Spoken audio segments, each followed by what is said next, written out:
Según las encuestas nacionales, si el día de hoy fueran las elecciones presidenciales, el rotundo ganador sería Andrés Manuel López Obrador. Pero en Nayarit, ¿qué tan unido o desintegrado se encuentra Morena? Esto lo veremos hoy en nuestro programa Entre Copas.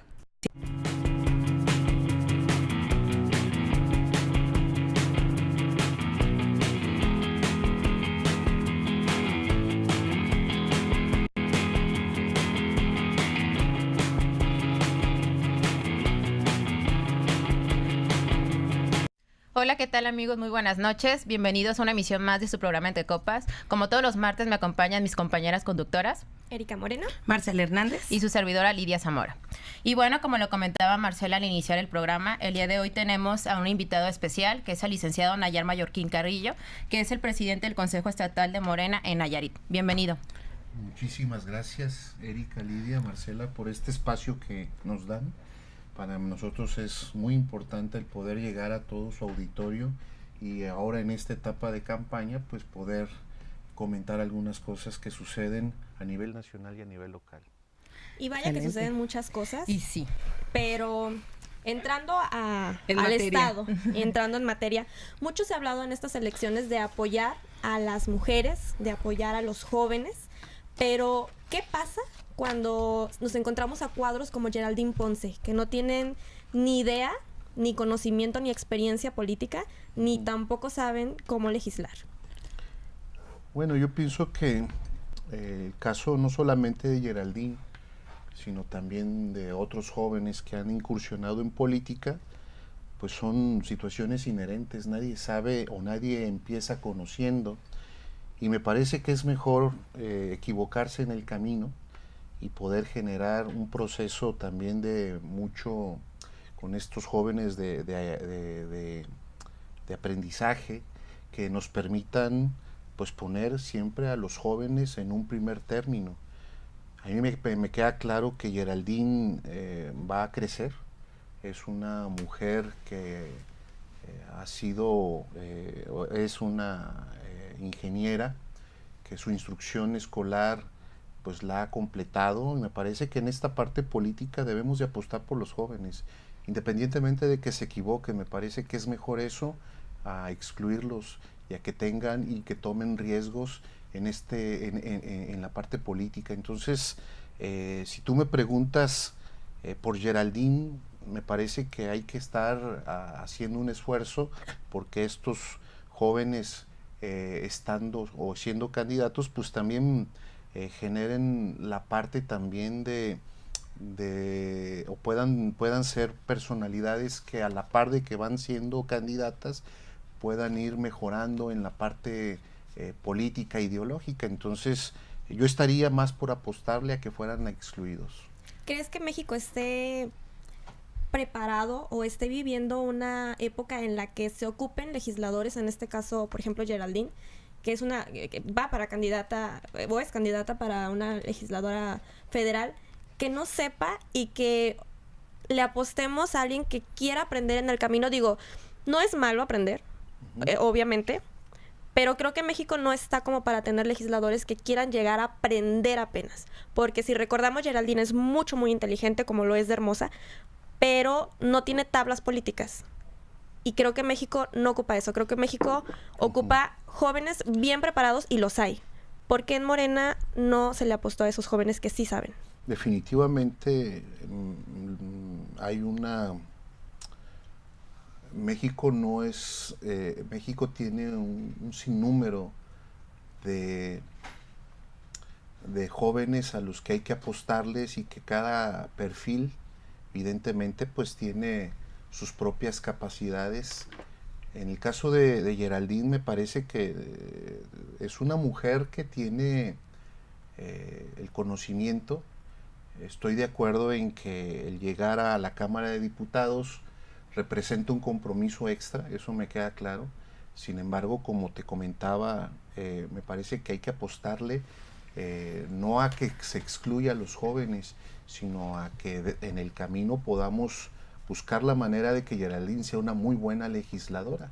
Seguramente ella, como ingeniera, pues tendrá algunas iniciativas en función de su perfil académico, y que en la parte política pues sí tendríamos nosotros que buscar la manera de poder generarle una mayor identidad que nos permitiera también posicionarla dentro de un proyecto de corte ideológico de izquierda, y esa es la parte que nosotros tenemos que hacer, ese es el reto precisamente, y a nosotros nos gustaría pues que muchos jóvenes pudieran integrarse a Morena, porque en función de eso nosotros también tendríamos garantizado que Morena se va o va generando todos estos espacios y que ven los jóvenes a Morena como una posibilidad real de acceder al poder. Entonces no es ni negro ni blanco.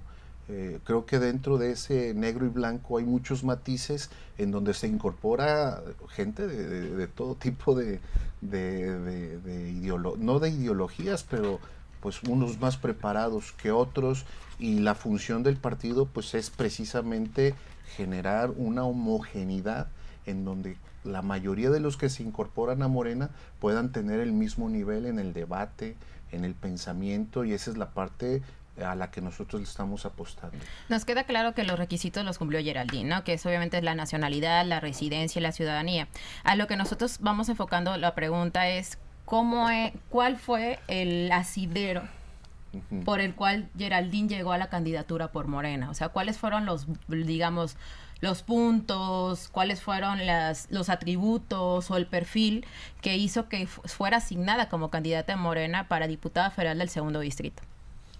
Bueno, Morena tiene un método que es muy sencillo. Son las encuestas.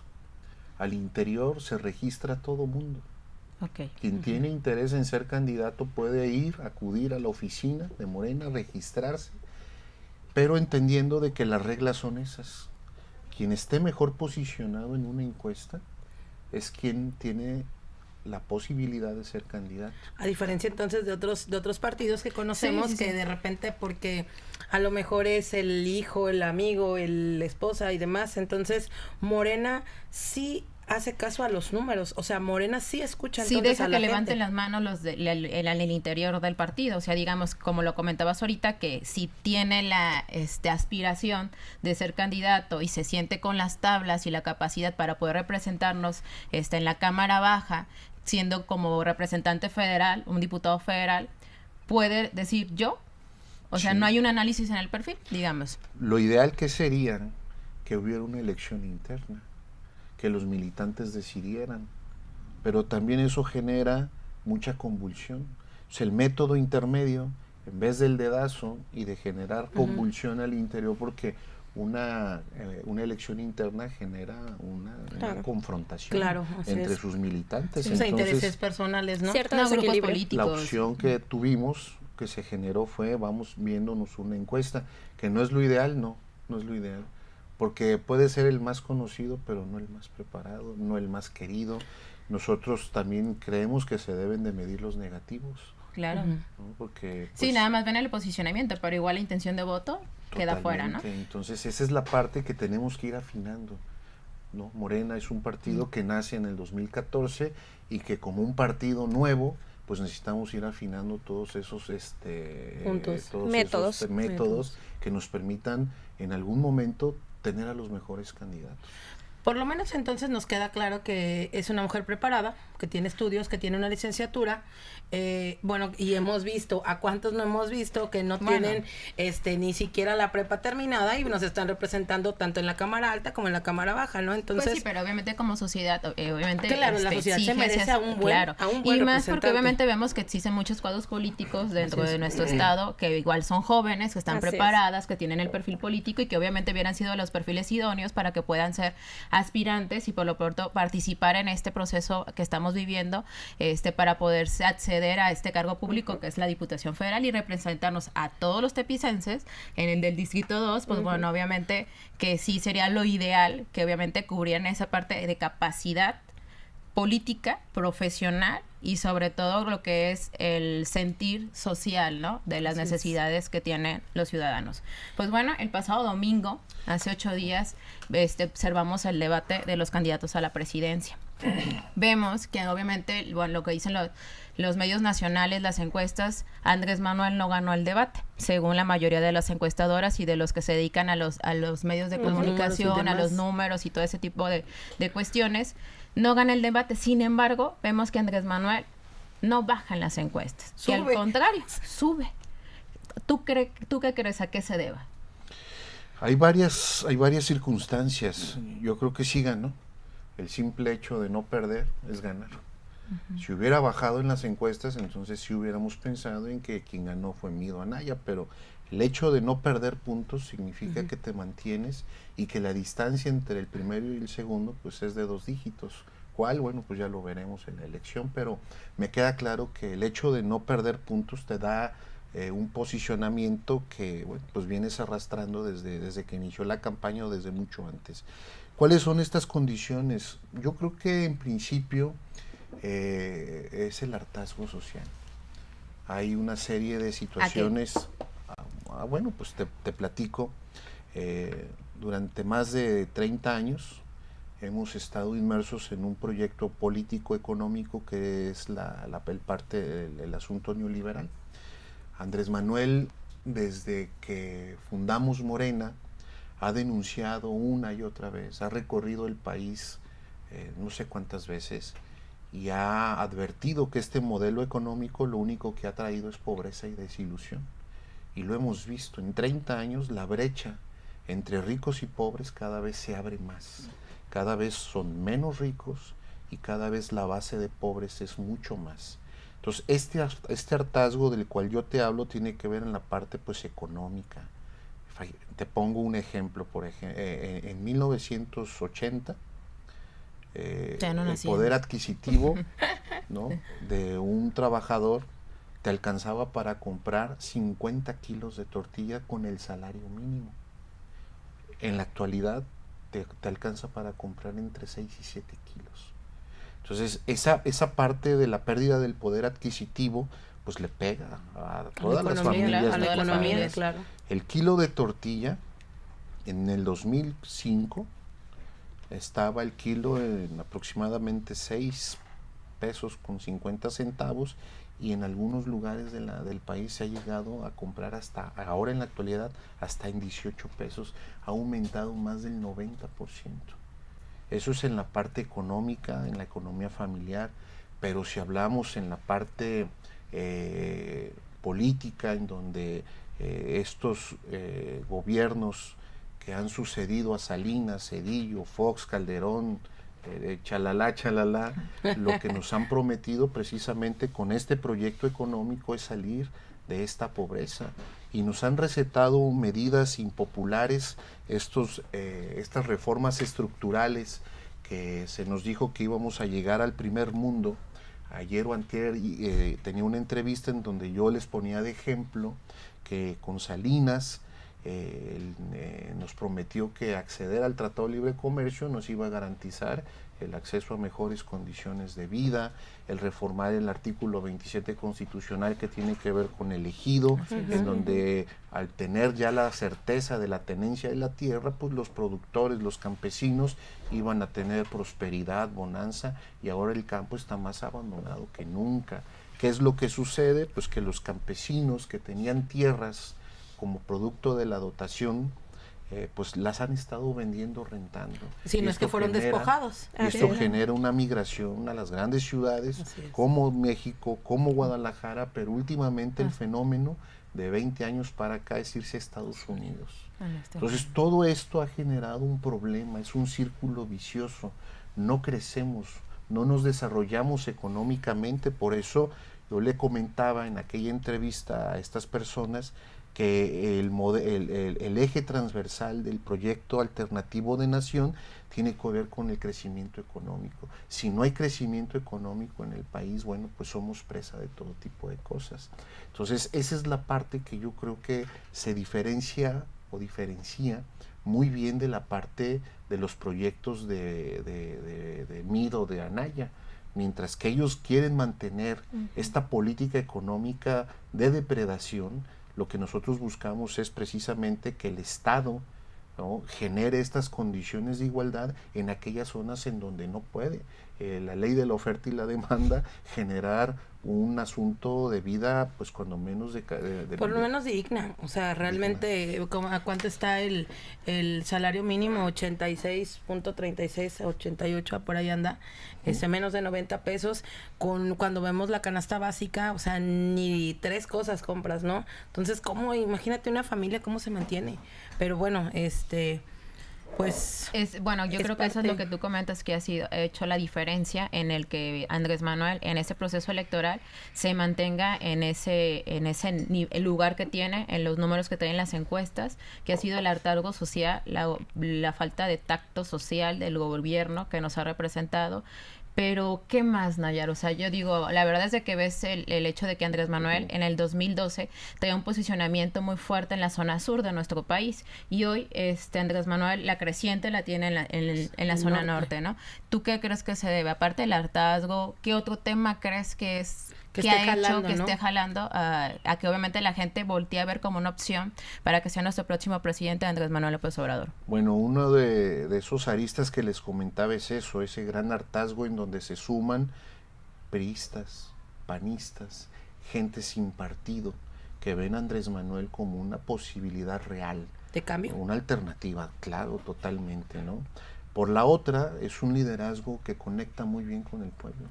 Andrés Manuel, pues yo lo conozco desde hace un poco más de 15 años. Me tocó, por ejemplo, a mí formar aquí el primer comité ciudadano en apoyo a Andrés Manuel por allá en el 2002. Me tocó fundar Morena y tengo pues una muy buena relación con él, y lo que yo te puedo comentar es que es un tipo muy extremadamente carismático. Es un fenómeno.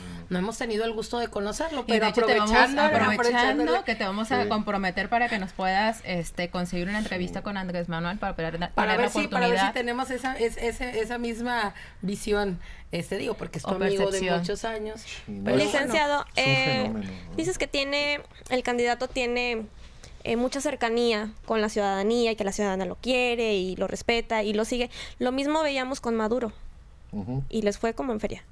Sí, pero el caso de Venezuela, pues es Venezuela. El caso de México es México. Las condiciones de allá son muy diferentes a las de México.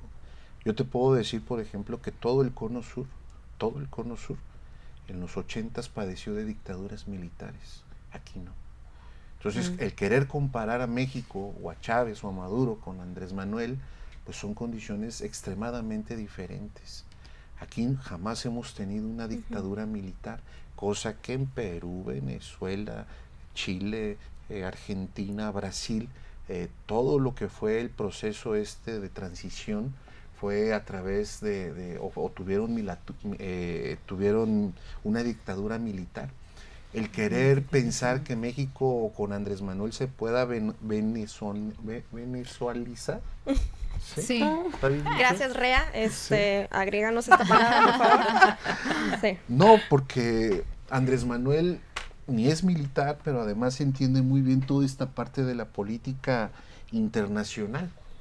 Andrés Manuel es una persona que entiende que estamos insertos en un proceso económico de libre mercado, que al final de cuentas no puedes luchar contra todos esos factores, pero lo que sí queremos nosotros es que el Estado como tal tenga también injerencia en situaciones tan importantes como la educación, como la salud, como la vivienda, porque este proceso depredador que nos han vendido desde el Fondo Monetario, desde el Banco Mundial, no ha generado políticas compensatorias. Entonces necesitamos nosotros estar insertos en esta economía de mercado, pero también poder generar políticas públicas desde una perspectiva de izquierda que nos permitan generarle una vida digna a los ciudadanos mexicanos. Entonces no hay punto de comparación, Erika, ahí. O sea, a mí me parece que cuando escucho a profesionistas decir que Andrés Manuel les va a quitar las casas, que va a expropiar todo, digo, carajo, Pónganse pues que no estamos viviendo en un Leer. estado Sí, de pónganse derecho. a En un estado de derecho, Sí, No, claro, en o sea. donde todos tenemos pues nuestras garantías a salvo, y lo hacen en este ánimo pues de generar miedo pero yo les digo, la manera en cómo gobernó la Ciudad de México debe de ser un parámetro para que ustedes vean de qué forma gobernó y cómo puede gobernar. En la Ciudad de México, el centro histórico fue una remodelación en la cual estuvo a cargo de varios empresarios, entre ellos Carlos Slim. Que hoy está o no está. Pues no lo sé, pero al final no hay problema con la iniciativa privada. Los necesitamos.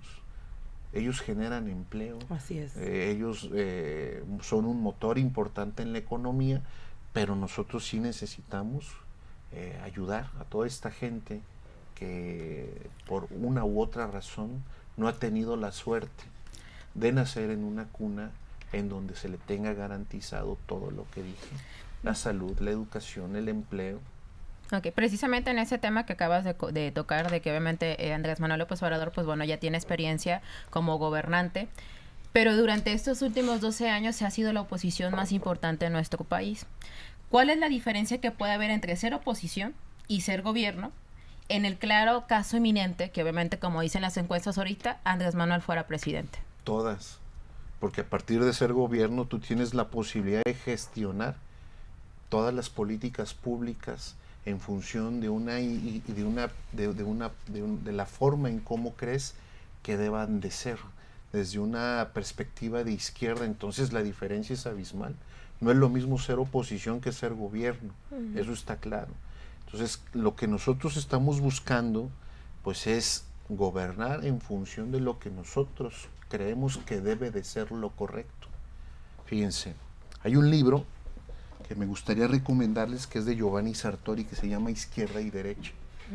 Ese libro yo creo que es hasta muy didáctico, porque te permite ver las diferencias de cómo se gestionan políticas públicas desde la perspectiva de la izquierda y de la derecha. Entonces, lo que busca el proyecto de izquierda es que sea el Estado quien pueda generar esas igualdades, mientras que la derecha o este proyecto neoliberal lo que dice es que la redistribución de la riqueza tendrá que ser a partir de la ley de la oferta y la demanda. Y nosotros lo que buscamos, pero esto no se ha logrado. Al contrario, cada vez se constriñe más. Fíjense, la ley laboral, por ejemplo. Esta ley laboral, que yo digo que es una nueva ley, es una nueva forma de esclavitud, porque todo lo que conocíamos de derechos como trabajadores, pues desaparecen. Ahora vamos a tener a un tercero que se llama outsourcing, que va a ser quien contrata. La relación obrero-patronal desaparece. Y todo esto tiende, pues precisamente a perder derechos. Así es. Yo le decía a los compañeros de la entrevista de hace algunos días, si te contrata una outsourcing, ¿qué va a pasar si desaparece? ¿A quién vas a demandar? Pues desaparece el patrón, a nadie. Y eso es muy común. ¿Por qué? Porque todos estos derechos laborales que conocías anteriormente se pierden. Los contratos de prueba no generan antigüedad. Puede ser que un muchacho dure un año con puros contratos prueba, un año completito trabajando sin que eso genere antigüedad. Bueno, pues entonces esta redistribución de la riqueza, que es a partir del trabajo, de la generación de empleos, de este proyecto neoliberal, no se ha cumplido. Al contrario, perdemos empleos. Cuando dicen es que hemos crecido porque en el Seguro Social se registran cada vez más y es la forma en cómo ellos pueden medir. No, pues son empleos temporales. Pero en realidad estamos perdiendo, estamos decreciendo económicamente. Y toda esta base económica pues la estamos perdiendo. Y lo que proponemos nosotros es que el Estado entre a tener ese tipo de redistribución de la riqueza. ¿A qué se refiere esto? Pues a que tengamos nosotros la obligación de garantizarle al joven o al niño que nace en la Sierra del Nayar, por ejemplo, el derecho a que tenga educación, derecho a que tenga a la salud, a la vivienda.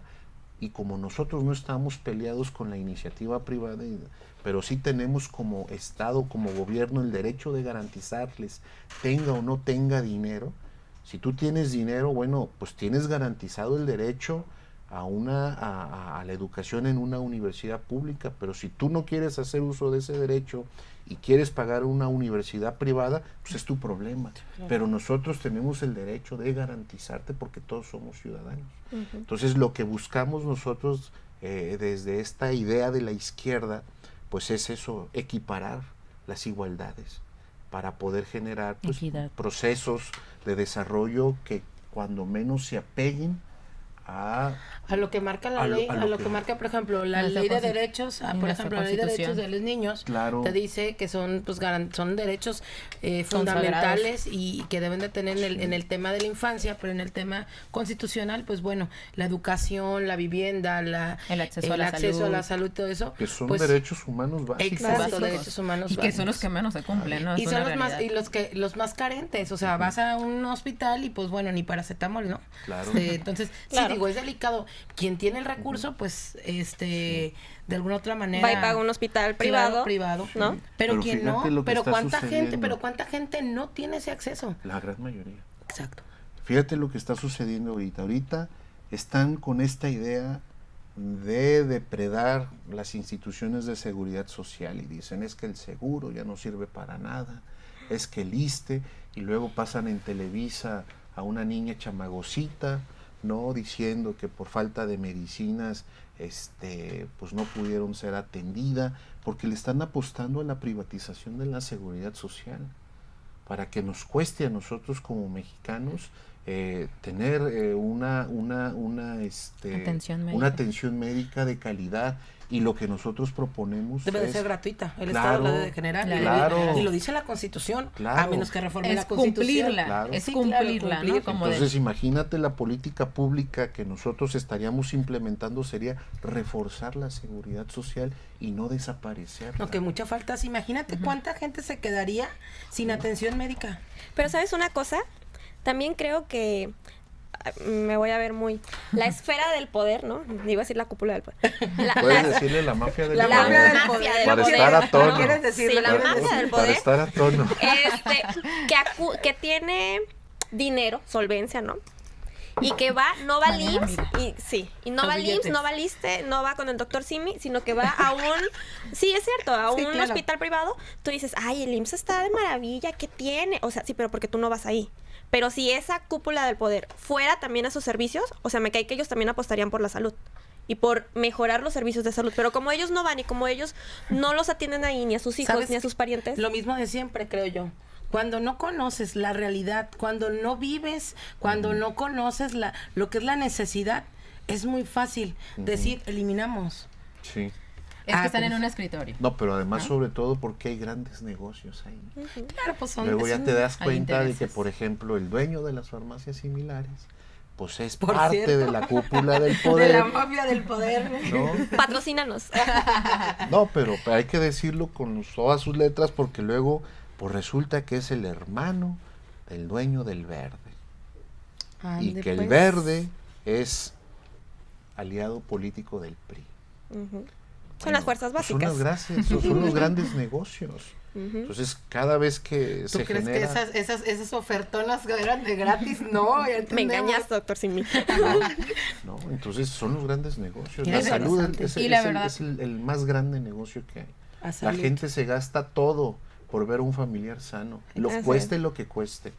Entonces, imagínate, el no apostarle a la seguridad social es mandar a la calle a cientos de miles de mexicanos sin posibilidad. ¿Qué están haciendo ahora? Están subrogando ya algunos servicios. Sí, así es. Los degenerativos. No soy doctor, pero medio le entiendo, ¿no? Entonces, ya un particular, todos los que son de todas estas enfermedades crónicas degenerativas, ya las paga el Seguro Social y te manda con un particular y el Seguro Social le paga. Pero ¿de quién crees que son esas clínicas? Pues de los amigos. De para eso hay intereses. Esa es la parte, los intereses personales, olvidándose del interés común que es la sociedad. Se están deshumanizados. Es el capitalismo voraz, depredador, que no tiene forma de compensar.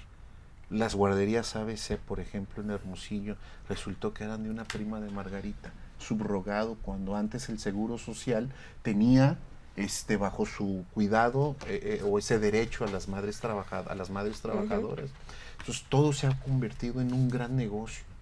Por eso ahora que ven a Andrés Manuel arriba en las encuestas, les da miedo. Ahora claro, entiendo. porque son cientos de miles de millones de dólares los que están en juego. Nayar, Andrés Manuel plantea una propuesta y obviamente hay propuestas, hay compromisos respecto del área turística. Nayarit, ¿qué ofrece Andrés Manuel para Nayarit en el sector turismo?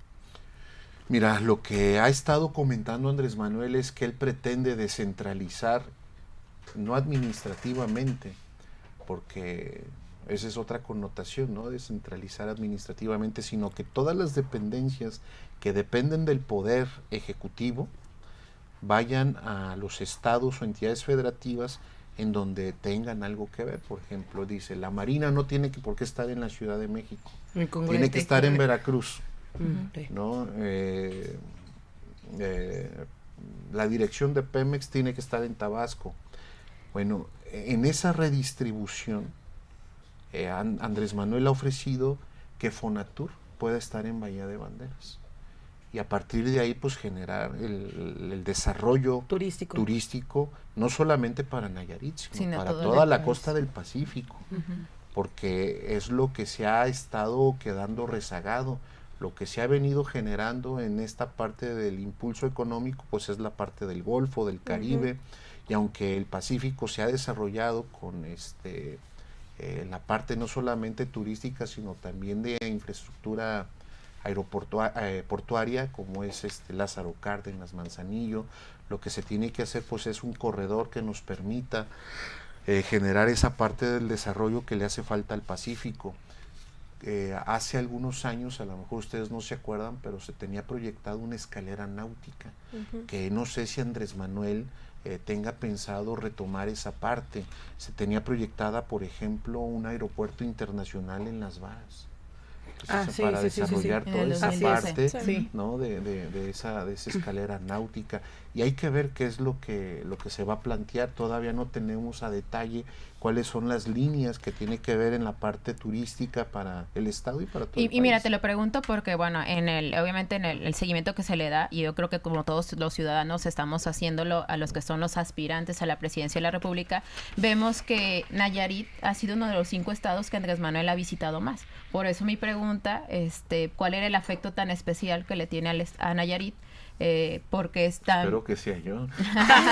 Ojalá. Quiero pensar que venga a visitarme. No, pues él ha dicho que Nayarit se le figura mucho a Tabasco. A su tierra. Le tiene mucho cariño a Nayarit. Somos más guapos.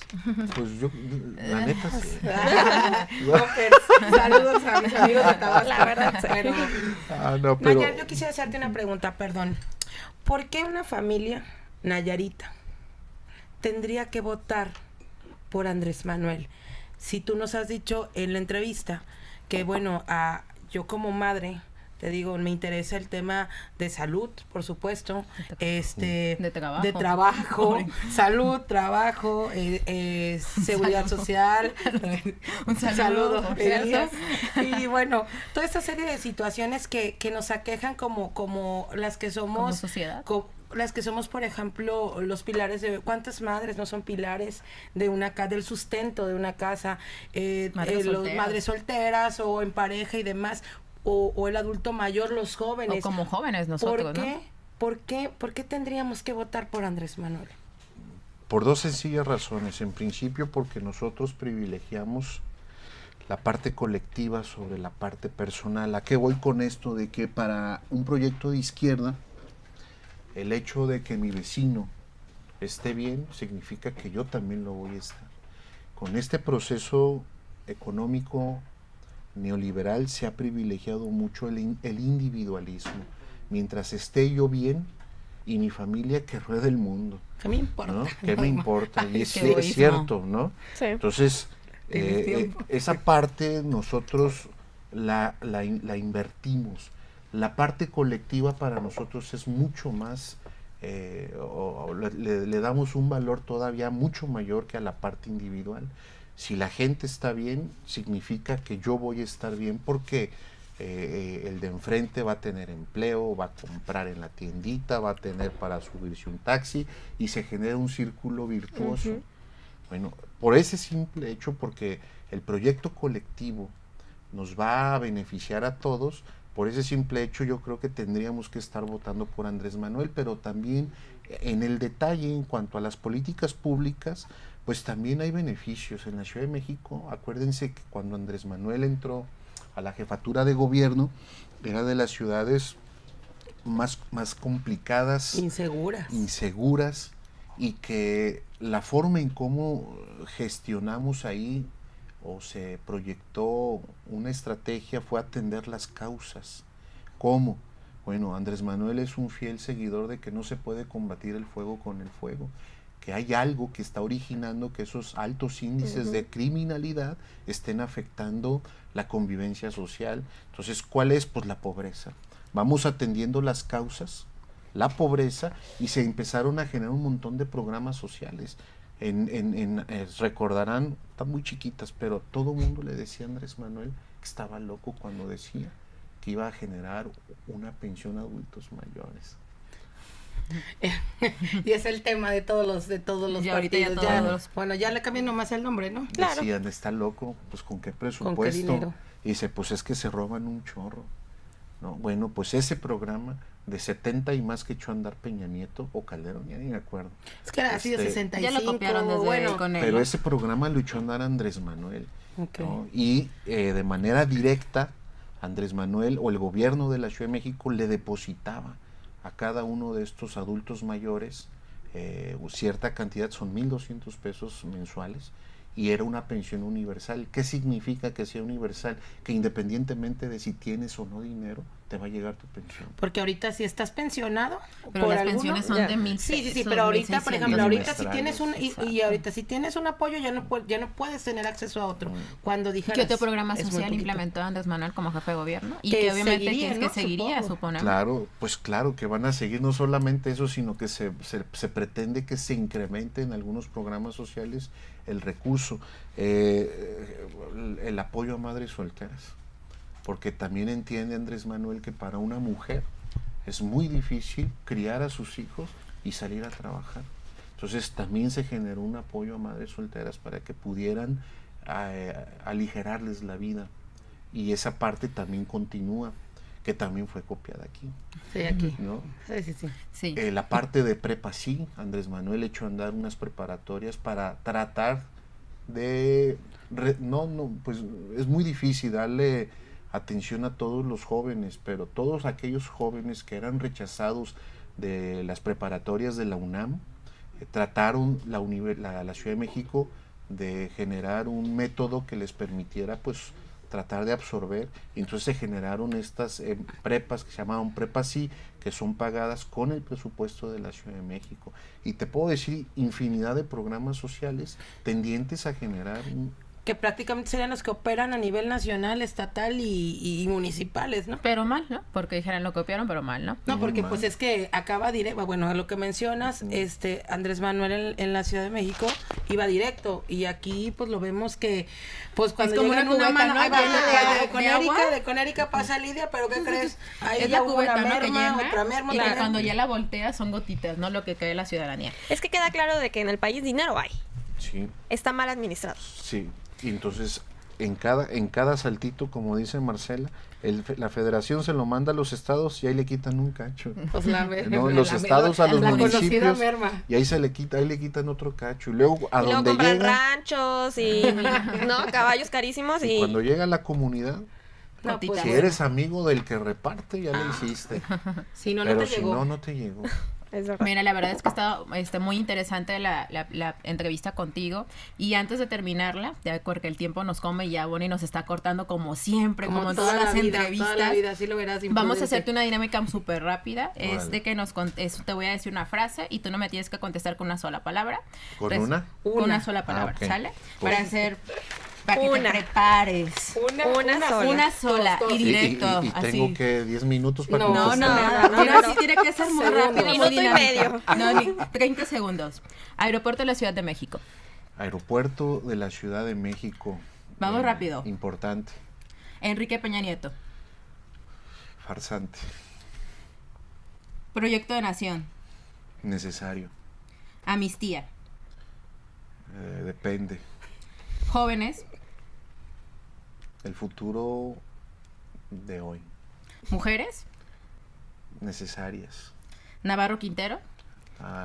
Político. México.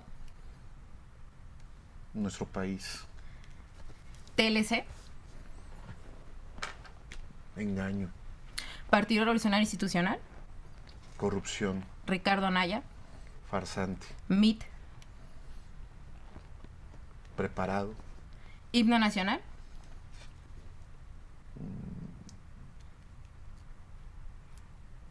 No me lo esperaba. Patrio. Orgullo. Nayarit. Casa. Chivas. Pumas. Muy bien, pues con eso terminamos. Ya, espérame, respira por favor, este pobre hombre se va Estaba a soltar. sudando, hombre. Oye, creo que eso fue lo que más le generó estrés. Sí. Ya se me hace que iba a contestar como Anaya. No, es que es muy bueno. complicado una pregunta, respuesta, sí, una palabra. No, pero no me Bien, esperaba la muy del himno nacional, te lo juro. Por favor. Sí. Identidad, ¿no? O sea, el Sí, himno nacional es orgullo, identidad. orgullo, Es cuando sí, vas a otro sí, país y sí. ves el mariachi y te sientes como Sí. la identidad. ¿Te lo y sabes? sientes- Pues lo básico, ¿no? Lo básico, Las la- 13 son estrofas. 11 o 13. pues tu estrofas. tarea es aprendértelo todo. Sí, no.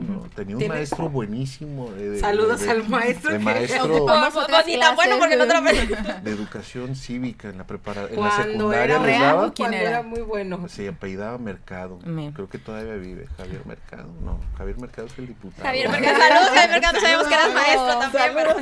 Antes de terminar este programa, no sé si Amigo. quieras hacer Amigo, uso amigo, de ya este dijo, medio ya y dijo. dirigirte a, todos nuestros amigos que nos siguen en las redes sociales y a través de nuestro canal de YouTube de Enfoque Nayarit. ¿Qué es lo que les quieras Claro comentar? que sí, agradecerles primero a ustedes este espacio y pedirles que confiemos en Andrés Manuel. Andrés Manuel es un tipo auténtico, es una persona que está comprometida con un proyecto alternativo y hay que apostar por un cambio. Le pediría a todos los simpatizantes de Morena y quien simpatiza con Andrés Manuel que podamos salir este 1 de julio a votar de manera masiva. Es importante que ganemos la elección por un margen muy alto para que no nos acerquemos a este margen del fraude. Entonces hay que movilizar a amigos, vecinos, compadres, para que nadie se quede sin votar este 1 de julio y poder el día 2, muy tempranito, poder festejar el triunfo de Andrés Manuel. Muchísimas gracias. Pues te Gracias a agradecemos ti. que hayas aceptado nuestra invitación, que hayas dado el tiempo, sabemos que estás trabajando, que estás Que estás recorriendo el todo el estado. Así Y pues es. bueno, agradecerte, ojalá que obviamente los resultados les favorezcan. Mañana nos vemos en Bahía, por cierto. Y pues bien. bueno, esperar el 1 de julio que decide la sociedad y pues bueno, Agradecerles. importante votar. Sí, Eso eso sí. Agradecerles a nuestros patrocinadores, Shop Boutique. Que siempre nos ponen tan lindas, tan bellas y que hay todos los estilos, todas las tallas. Utilicen nuestro código de descuento. Hashtag entre copas. Pues les agradecemos una vez más el valor de su atención. Los esperamos el próximo martes en una emisión más de su programa Entre Copas y nos siguen en nuestras redes sociales. www.periodicoenfoque.com y en nuestro Facebook /Enfoque Nayarit. Nos vemos. No olviden dar like, compartir. Nos vemos. Buenas noches. Hasta la próxima.